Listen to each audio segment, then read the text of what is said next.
हम लोग competitive level के लिए पढ़ेंगे, कुछ एक्स्ट्रा पढ़ेंगे। तो कुछ ऐसी चीजें होती है बेटा, छोटी छोटी बारीकियां जो हम धीरे धीरे वो क्या करते हैं, हम मिस कर जाते हैं, राइट। तो हम क्या करेंगे, उन बारीकियों को लेके जो मेजर क्वेश्चन होते हैं, ज्यादातर आप लोगों को हॉट्स क्वेश्चन की दिक्कत आती है, ठीक है, तो वो हम क्लैरिफाई कर देंगे। ऐसा करेंगे कि you will be able to do any kind of question given to you, ठीक है। तो हम स्टार्ट करते हैं बेटा। चैप्टर पॉलिनोमियल है, बहुत ही प्यारा ब्यूटीफुल चैप्टर है। बिगिनर सेक्शन स्टार्ट करेंगे, क्योंकि बिगिनर इसलिए कि कुछ लोग जो कॉन्सेप्ट 9th वाला भूल गए हैं, 8th वाला स्किप कर रहे हैं, वो एक बार रीकैप हो जाएगा, क्योंकि चैप्टर कनेक्टेड है, धागे में पिरोया हुआ है 8th 9th and 10th and onwards, ताकि आप क्वाड्रेटिक और चीजें भी पढ़ पाओ, ठीक है। तो बिगिनर सेक्शन में हम स्टार्ट करते हैं पॉलिनोमियल। पॉलिनोमियल सबसे पहले तो ये पता लगा पॉलिनोमियल होता क्या है, किसी ने पूछ लिया व्हाट इज पॉलिनोमियल। तो polynomial is nothing but a function, or I can say a expression in terms of x or y or z, कोई भी अल्फाबेट हो सकता है, उसमें कोई प्रॉब्लम की बात नहीं है, नो नीड टू। तो अगर किसी ने पॉलिनोमियल दे दिया, ये कोई सा भी एक पॉलिनोमियल मुझे दे दिया, तो ये पॉलिनोमियल है, हाँ है, बिल्कुल है। क्यों? क्योंकि इसकी जो पावर्स हैं, इसकी पावर्स जिसको हम इंडेक्स बोलते हैं, वो पॉजिटिव है, इंडेक्स इज पॉजिटिव। अब देखो ना, यहाँ पे पावर 3 है, 2 है, 1 है, और यहाँ है ही नहीं, तो नेगेटिव तो कहीं पावर के ऊपर आया नहीं ना बेटा, तो इसलिए ये एक पॉलिनोमियल है। और इस तरह के पॉलिनोमियल को हम बोलते हैं क्यूबिक। अच्छा, ये भी सीखेंगे हम कि क्यूबिक कैसे क्या होता है। देखिए, कोई भी हम एक बार बोलते हैं कि डिग्री ऑफ पॉलिनोमियल क्या होता है। डिग्री ऑफ पॉलिनोमियल बेटा is highest power of the polynomial. इस पूरे पिक्चर में हाईएस्ट पावर कौन सा है? ऑब्वियसली 3, ठीक है। तो इस पॉलिनोमियल की डिग्री क्या हो गई? 3। अब हम बात करते हैं इनके नामकरण पे कि भाई इनके नाम कैसे रखे गए। तो अगर डिग्री जो है वो 1 है, तब ये कहलाएगा एक लीनियर पॉलिनोमियल, जो कि आप पहले पढ़ चुके हो। लास्ट ईयर भी आपने लीनियर इक्वेशन इन 2 वेरिएबल पढ़ा था चैप्टर, उसमें यही देखा था कि उसमें पावर 1 होती थी, ठीक है, x के ऊपर पावर कुछ होती नहीं थी, तो इसका मतलब है 1। मानो 2x + 4, तो पावर 1 है, इसका मतलब ये कौन सा पॉलिनोमियल हो गया बेटा? लीनियर, ठीक है। सेकंड बात करते हैं हम, अगर मान लो पावर 2 होती तो तब इसको हम ऐसे लिखते। ये भी आप लोगों ने पढ़ा, ये आपको ऐसी फोटो दिखाई दे रही है, ऐसी पिक्चर ध्यान आ रही होगी कहीं ना कहीं कि ये आपने class 8 splitting the middle term में पढ़ा था कि जब इसको स्प्लिट करके फैक्टराइज करते थे हम, इस चीज को हम बोलते हैं, इस पूरे एक्सप्रेशन को क्वाड्रेटिक पॉलिनोमियल, ठीक है। अब रही बात कि अगर पावर 3 है, जो कि यहाँ पे आ गई थी पावर 3, तो इसको हम बोलते हैं क्यूबिक। और अगर इसको हम देखें, ऐसे कुछ एक्सप्रेशन हो सकता है, ठीक है, तो ये हो गया हमारा क्यूबिक। करेक्ट है बेटा? ये चीज I hope it is clear to you, समझ आ गई होगी कि ये इनके नाम है, लीनियर वाला, क्वाड्रेटिक वाला और क्यूबिक वाला। अच्छा जी, हमें इस चैप्टर में मोस्टली क्लास 10th के लेवल की बात कर रहा हूँ, क्योंकि अभी मैं रीकैप देने वाला हूँ फैक्टर थ्योरम और रिमाइंडर थ्योरम का भी, ठीक है, जो आपने क्लास 9th में पढ़ लिया। उसके बाद हम पढ़ेंगे फैक्टराइजेशन, जो क्यूबिक वाला फैक्टराइजेशन कई बार आ जाता है कंपटीशन में। तो पिछले साल आपने यही किया होगा कि पहले उसको फैक्टर थ्योरम लगाया, फिर डिवाइड पूरा प्रोसेस किया। अच्छा, यहाँ हम आपको सिंथेटिक डिवीजन भी पढ़ेंगे, मैं लिख देता हूँ ताकि आप लोगों को भी याद रहे, आपको मुझे याद कराते रहो। मैं सिंथेटिक डिवीजन में सिखाऊंगा आपको, एक अलग टर्म है, ठीक है। अच्छा, यहाँ से हमें स्टडी उठानी है क्लास 10th की, यानी 10th क्लास में मुझे क्या क्या पढ़ना है। मुझे बेसिकली ये प्राणी पढ़ना है, ये वाला आदमी, क्वाड्रेटिक के बारे में पढ़ना है पूरा डिटेल में। Then a part of cubic, cubic भी पढ़ना है, ठीक है। लीनियर का पार्ट जनरली यही होता है, लीनियर में क्या है, उसने पूछ लिया कि एक इक्वेशन दे दी छोटी सी, जो कि 6th क्लास से आप लोग सॉल्व करते चले आ रहे हैं, करेक्ट है। अब स्टार्ट करते हैं हम।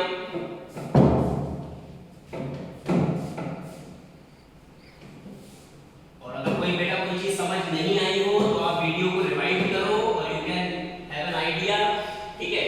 नोट्स अपने आप बनाओ। नोट्स मींस ये जो चीजें लिखी जा रही है शॉर्ट में, हमें मैथ में कोई बहुत बड़ी थ्योरी तो लिखनी है नहीं, ठीक है। तो यही चीजें आप प्रैक्टिस में लाओ। At the end of the video I will give you few questions also, question दूंगा, ठीक है। तो हम बात करते हैं हम जीरोस ऑफ पॉलिनोमियल। ये भी सारा रीकैप चल रहा है, जीरोस ऑफ पॉलिनोमियल। ये लास्ट ईयर पढ़ा था आपने कि किसी भी पॉलिनोमियल में, बहुत ही छोटी सी चीज है, बहुत बड़ी बात नहीं है, किसी भी पॉलिनोमियल में मान लो मैंने पॉलिनोमियल लिया x+3, ठीक है पापा। अब क्या है, x+3 एक पॉलिनोमियल है, कोई ऐसी वैल्यू होगी जो x की जगह रखने पर उस पूरे पॉलिनोमियल को जीरो बना दे, तो उसका मतलब है वो जीरो है, यानी उसका सॉल्यूशन है, यानी उसके रूट्स हैं। तो ये तीन चार वर्ड्स जो है सब एक जैसे ही है, पर्यायवाची शब्द, roots, zeros, solution of equation. इसका अर्थ वही है कि यहाँ इस पॉलिनोमियल में ऐसी कौन सी वैल्यू है जिसको यहाँ रखने पे ये पूरा टर्म जीरो हो जाएगा। तो वो देखने के लिए हम क्या करते हैं, बहुत छोटी सी बात है, इसको इक्वल टू जीरो करते हैं और ये हमारे पास वैल्यू आ जाती है -3, क्योंकि ये प्लस का 3 है, दूसरी तरफ जाके माइनस का हो जाता है, यानी मैं ये कह सकता हूँ zero of this polynomial is 3। ठीक है, यहाँ पे लीनियर था तो मुझे एक वैल्यू मिल गई, मैं बड़े हक से बोल सकता कि मैंने एक वैल्यू फाइंड आउट कर लिया, खुश हो गया। ठीक है, अच्छा तब क्या होता, x² - 5x + 6 होता। तो अब किसी ने मुझे बोला कि यहाँ पे एक वैल्यू को ये रखता हूँ, हाँ जीरो आ जाएगा, बहुत बढ़िया, बल्ले बल्ले मजे आ गए, लेकिन ऐसा नहीं है। मुझे क्या देखना होता है, नंबर ऑफ जीरोस किस पे डिपेंड करते हैं, पावर पे। यहाँ पे पावर 1 थी तो 1 जीरो आया, यानी 1 सॉल्यूशन आया। यहाँ पे पावर 2 है तो डेफिनेटली 2 सॉल्यूशन आएंगे। वो क्यों आएंगे, क्योंकि जब मैं इसको स्प्लिट करूंगा तो दो फैक्टर बनेंगे। ठीक है, अब दो फैक्टर को मैं अलग अलग जीरो के इक्वल करूंगा तो मुझे दो वैल्यू आने वाली है, श्योर है। ठीक है, करके देखते हैं हम, इसको स्प्लिट किया, 2x - 3x + 6 x - 2 - 3 x - 2। तो दो फैक्टर मेरे पास आए, x - 2 और x - 3 = 0। करेक्ट है, मैंने इसको 0 के इक्वल किया तो मुझे क्या वैल्यू मिली, 2 और 3। इसका मतलब क्या हुआ कि मैं 2 रखूंगा तब भी पॉलिनोमियल 0 हो रहा है, 3 रखूंगा तब भी पॉलिनोमियल 0 हो रहा है। करेक्ट है। अच्छा, जिस स्टूडेंट को किसी को यहाँ पे स्प्लिटिंग में दिक्कत आ रही हो वो पर्सनली कमेंट कर सकता है मुझे, ताकि मैं उसको एक लेक्चर और दे दूं ताकि वो कंसेप्ट क्लियर हो जाए स्प्लिटिंग का। किसी को हो सकता है हो जाएगा। ठीक है, ये बात कर ली हमने जीरोस की। अच्छा, कंपटीशन में एक बहुत अच्छी चीज पूछी जाती है, वो क्या करते हैं, एक ग्राफ दे देते हैं। ठीक है, उन्होंने एक ग्राफ दे दिया, ग्राफ दिया कुछ इस तरह का, और उन्होंने पूछ लिया कि बताइए भाई साहब ये लीनियर वाला है, क्वाड्रेटिक वाला है, क्यूबिक वाला है या पावर 4 वाला है। पावर 4 वाले को हम बोलते हैं बेटा बाय क्वाड्रेटिक। ठीक है, बाय क्वाड्रेटिक, इंडेक्स 4 अगर होता है तो आपको ये पूछ लिया कि यार कौन सा वाला है, अब आपको पता ही नहीं, आपको छोड़ दे। आप ये देखो, आपको केवल एक चीज देखनी है कि ये एक्स एक्सिस पे ग्राफ जो है वो कितने पॉइंट पे कट कर रहा है, टच कर रहा है। ये देखो 1 2 एंड 3, और तो कोई कट टच कर ही नहीं रहा ना एक्स एक्सिस को, ये एक्स होता है ये वाई होता है। ठीक है, 3 पे कट कर रहा है, मतलब इसके इंडेक्स जो है वो क्या है 3, यानी ये कौन सा वाला है, इंडेक्स 3। देखते पता लग गया भैया क्यूबिक, ये वाला जो कर्व है वो क्यूबिक का। अब देखते हैं कि अगर मान लो ये ऐसा होता तब क्या होता, क्वाड्रेटिक।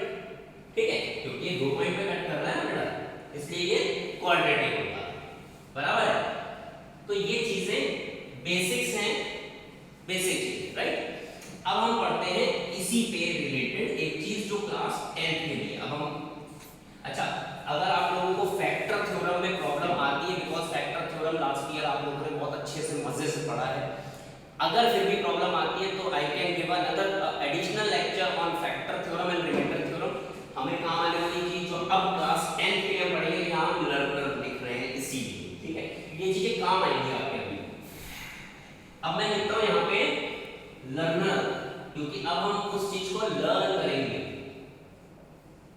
लर्नर सेक्शन स्टार्ट करते हैं स्टडी।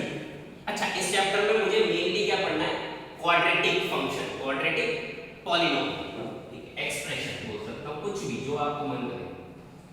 मैंने एक ग्राफ बनाया बेटा और मैंने ये बोला कि हाँ बहुत बढ़िया कि मैंने ये ग्राफ का एक कर्व बनेगा, इसका ग्राफ कर्व बनेगा, एक पैराबोला बनेगा, ठीक है, पैराबोला बनेगा, इसका ग्राफ क्वाड्रेटिक का।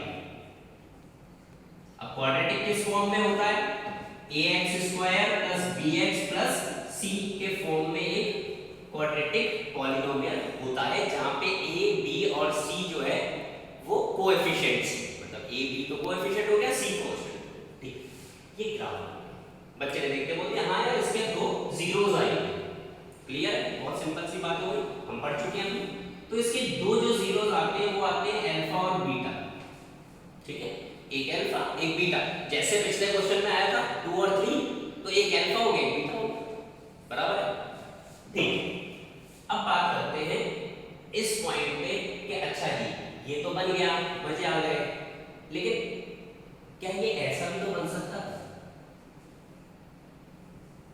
तभी तो क्वाड्रेटिक है, जस्टिफाइड है ना, मना थोड़ी कर रहा है वो कि भैया नहीं मैं बुरा हूं क्या, नहीं क्वाड्रेटिक नहीं।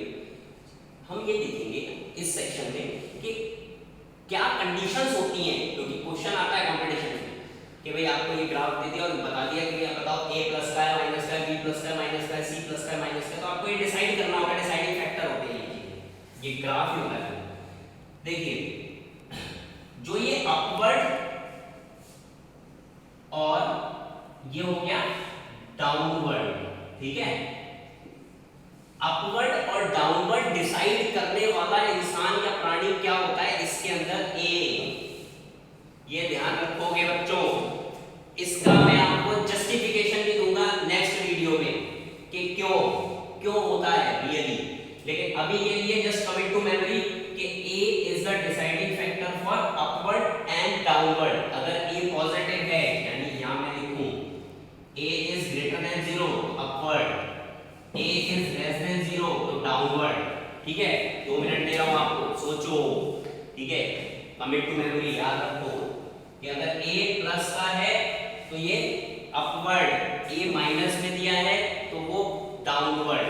अच्छा, कई बहुत ज्ञानी बच्चे बोलते थे ग्राफ ऑफ जो पहले पढ़ लेते ग्राफ ऑफ क्वाड्रेटिक इक्वेशन, तो बेटा ग्राफ इक्वेशन का नहीं होता है, ग्राफ एक्सप्रेशन का होता है, पॉलिनोमियल का होता है ग्राफ, इक्वेशन का ग्राफ नहीं होता। तो आप किसी को भी टोक सकते हो इस बात के लिए।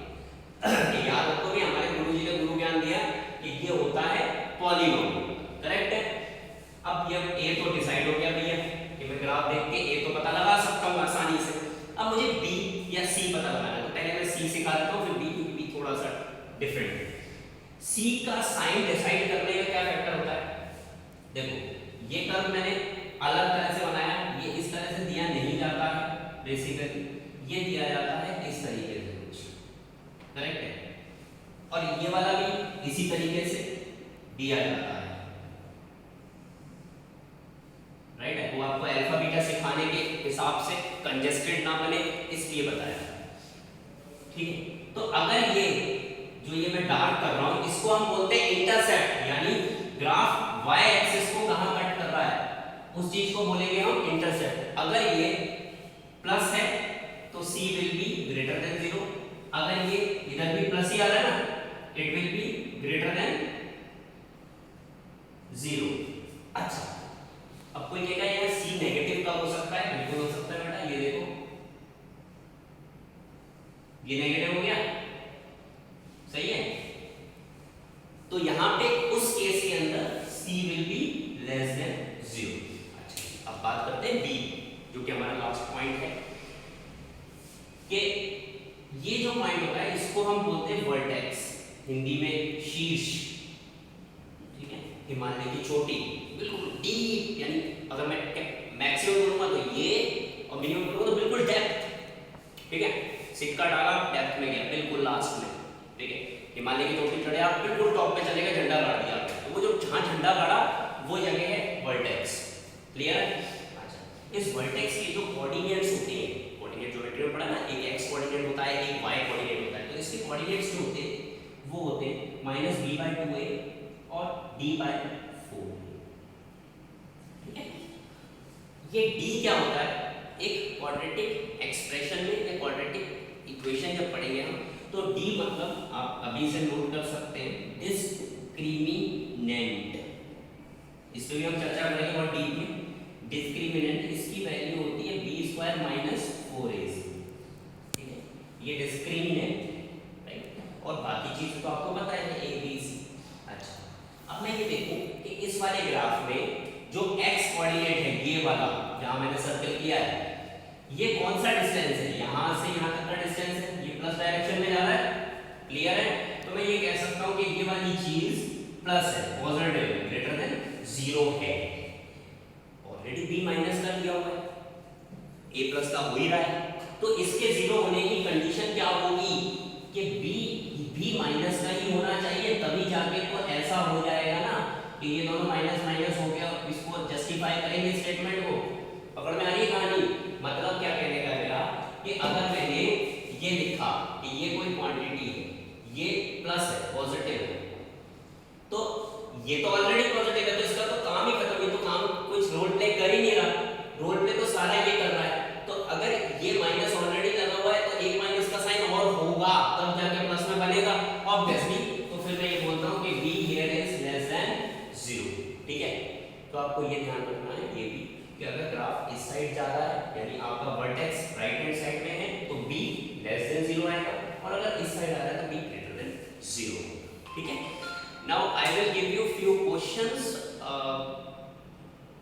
written format में मैं आपको क्वेश्चन देता हूँ as a DPP.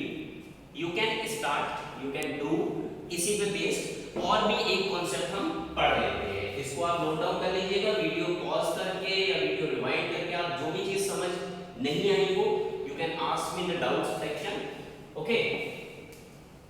अब हम पढ़ लेते हैं कि अल्फा और बीटा की क्या कहानी है साहब, इसमें अल्फा बीटा की ये कहानी है।